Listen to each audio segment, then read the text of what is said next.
الرجیم بسم اللہ الرحمن الرحیم فہل ینظرون الا الساعۃ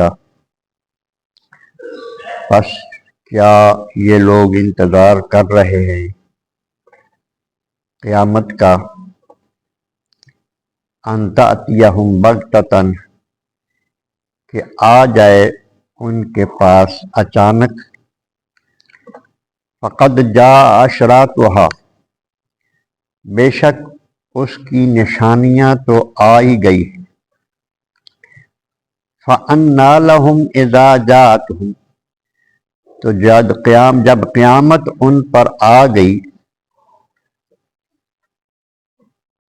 ذکراہم تو کیا ان کے لیے سمجھنا ہوگا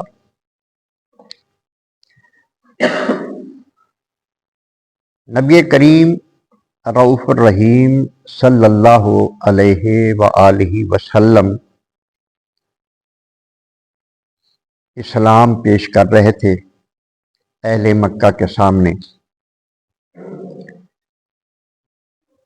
اللہ تبارک و تعالیٰ کی وحدانیت سے مضمون شروع ہوتا ہے کہ اللہ کے سوا عبادت کے لائق کوئی نہیں، صرف وہی عبادت کے لائق ہے۔ اس کے انبیاء برحق ہیں جو اس نے لوگوں کی اصلاح کے لیے بھیجے، پھر قیامت حق ہے۔ تو یہ لوگ منکر تھے، اللہ کی وحدانیت کے بھی منکر تھے، انبیاء کے بھی منکر تھے اور قیامت کے بھی منکر تھے، ایمان نہیں لا رہے۔ جب نبی کریم علیہ الصلوۃ والسلام ان سے بات کرتے تو وہ یہ کہتے کہ جب قیامت آئے گی نا تو اس کو دیکھ کر پھر مان جائیں گے، قیامت کو دیکھیں گے نا تو پھر ایمان لے آئیں گے۔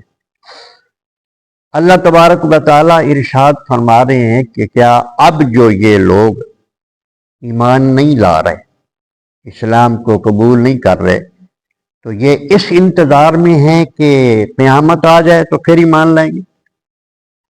اللہ تبارک و تعالیٰ ارشاد فرما رہے ہیں کہ قیامت جب آ جائے گی تو پھر تو ان کو کوئی فائدہ نہیں ہوگا، پھر تو ایمان لانے کا وقت ہی نہیں۔ ایسا وقت بھی آتا ہے انسان پر کہ اس کی توبہ پھر قبول نہیں ہوتی۔ فرعون نے تو بھی کہہ دیا تھا نا کہ آمنا برب موسیٰ و ہارون، اب میں موسیٰ علیہ السلام اور ہارون علیہ السلام کے رب پر ایمان لایا، تو اللہ پاک نے پھر رد فرما دیا۔ تو ارشاد فرمایا کہ اچانک جب قیامت آئے گی تو اس کو دیکھ کر ان کا ماننا تو کوئی ماننا نہیں ہوگا، ان کو کوئی فائدہ نہیں پہنچے گا۔ رہ گئی ایمان کی قیامت کی نشانیاں، تو وہ نشانیاں تو آ چکی ہیں، یعنی کافی حد تک نشانیاں نبی کریم علیہ الصلوۃ والسلام نے اس طرح ارشاد فرمایا کہ میں اور قیامت اس طرح ہے، یعنی جتنے انبیاء آنے تھے مجھ سے پہلے آ چکے، اب میں آخری نبی ہوں، میرا دور جب گزرے گا تو اس کے بعد پھر قیامت ہی ہوگی۔ اب قیامت تک نبی کریم علیہ الصلوۃ والسلام کی نبوت اور رسالت کا دور چل رہا ہے، اس کے بعد اب قیامت ہے، اور بہت ساری نشانیاں جو ہیں وہ ظاہر ہو چکی۔ اب ان نشانیوں کا ذکر نبی کریم رؤوف الرحیم صلی اللہ علیہ وآلہ وسلم نے فرما دیا۔ یہ امام بخاری نے یہ اپنی بخاری میں یہ حدیث لائے ہیں۔ وہ عن ابی ہریرہ قال بینما النبی صلی اللہ علیہ وسلم یحدث اذ جاء اعرابی قال متی الساعۃ۔ حضرت ابو ہریرہ رضی اللہ تعالی عنہ سے یہ روایت ہے کہ ایک دن نبی کریم علیہ الصلوۃ والسلام گفتگو فرما رہے تھے کہ ایک اعرابی آیا، ایک دیہاتی بندہ آیا، उसने पूछा कि या रसूल अल्लाह सल्लल्लाहु अलैहि वसल्लम क़यामत कब आएगी। नबी करीम अलैहिस्सलातु वस्सलाम ने इरशाद फरमाया जब अमानत को ज़ाया किया जाएगा। तो उसने नबी करीम अलैहिस्सलाम ने इरशाद फरमाया जब अमानत को ज़ाया किया जाएगा तो उस वक़्त क़यामत का इंतज़ार करना। उसने अर्ज़ की कि अमानत ज़ाया करने की क्या सूरत होगी। तो नबी करीम रऊफ़ुर रहीम सल्लल्लाहु अलैहि वसल्लम ने इरशाद फरमाया कि जब काम नाअहलों के सुपुर्द किए जाएंगे तो फिर क़यामत का इंतज़ार करना।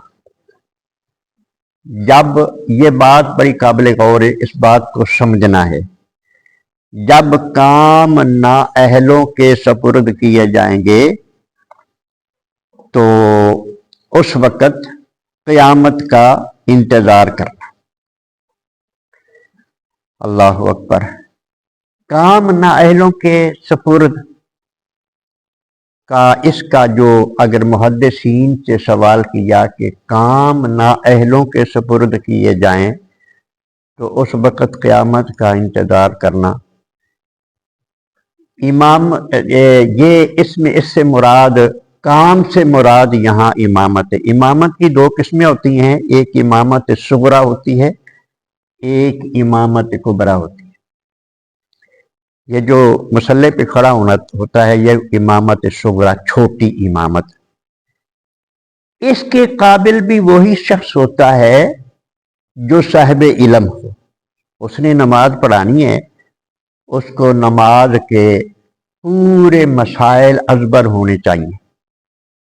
उसको नमाज के वक्तों का भी इल्म होना चाहिए कि नमाज का वक़्त कब शुरू होता है, कब ख़त्म हो जाता है, फिर नमाज के क्या फ़राइज़ हैं, नमाज के अंदर क्या वाजिबात हैं, नमाज के अंदर क्या चीज़ सुनते हैं, सजदा साहब कैसे हो बंदे पर वाजिब हो जाता है। इन तमाम मसाइल का जिसको इल्म हो तो वो इमामत के काबिल है। तो अब भी आप अगर यानी इमामत के हवाले से मसाइल का अगर सवाल करें तो आपको ऐसे लोग मिल जाएंगे जिनको पूरे मसाइल का पता नहीं, लेकिन वो इमाम साहब है। इसी तरह इमामत कुबरा, इमामत कुबरा की ये हुकूमत का निज़ाम उसके सुपुर्द कर देना। कुरान मजीद ने भी बयान फरमाया है कि जो हुक्मरान मुकर्रर किया जाता है उसकी क्या सिफात होती है। वो साहिब तकवा होता है, वो शरीयत का मुकम्मल तौर पर इल्म रखता है। मुसलमानों का जो अमीर होता है, मुसलमानों का जो हुक्मरान होता है, वो शरीयत के मसाइल को समझने वाला होता है, वो कुरान मजीद को समझने वाला होता है, वो अहदीस नबवी को समझने वाला होता है। जिसके पास ये इल्म ना हो वो इस अहल नहीं है, इस लायक नहीं है कि हुकूमत उसके सुपुर्द की जाए। इस हदीस की वजाहत अगली हदीस में बहुत ज़्यादा वजाहत आती है, वो इंशाल्लाह मैं आज नहीं कल इंशाल्लाह मैं अर्ज करूँगा अगले दर्स में बशर्ते ज़िंदगी। तो नबी करीम अलैहिस्सलातु वस्सलाम के इरशाद के मुताबिक आज अगर यानी कौन अहल है जिसके पास कुरान का इल्म है, जिसके पास हदीस का इल्म है, जो निज़ाम ज़िंदगी, जो निज़ाम इस्लाम, जो क़वानीन इस्लाम से पूरी तरह वाकफियत रखता है, वो इस अहल है कि उसके हुकूमत निज़ाम, उसके सुपुर्द हुकूमत का निज़ाम किया जाए। जो ये मसाइल नहीं जानता वो इस अहल नहीं है।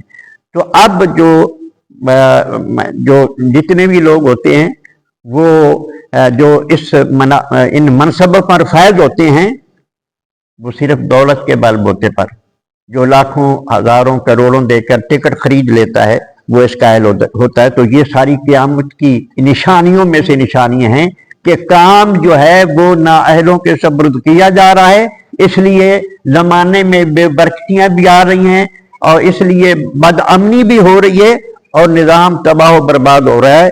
इसलिए ये सारी क़यामत की निशानियाँ हैं। تو اللہ تبارک و تعالی یہ بات سمجھنے کی توفیق عطا فرمائے۔ انشاءاللہ اگلے درس میں آقا علیہ الصلوۃ والسلام کا اگلا ارشاد، بہت سارے ہیں لیکن دو ہی بیان کریں گے، ایک کل ہو جائے گا، تو سمجھنے کی کوشش کریں کہ ہم کم از کم اپنے آپ کو درست کر لیں، اپنا جو ہماری جو ذمہ داری بنتی ہے اس میں ہم صحیح ہو جائیں، ہم نہ پھنس جائیں اپنے فیصلے کر کے۔ اللہ تبارک و تعالیٰ سمجھنے کی توفیق عطا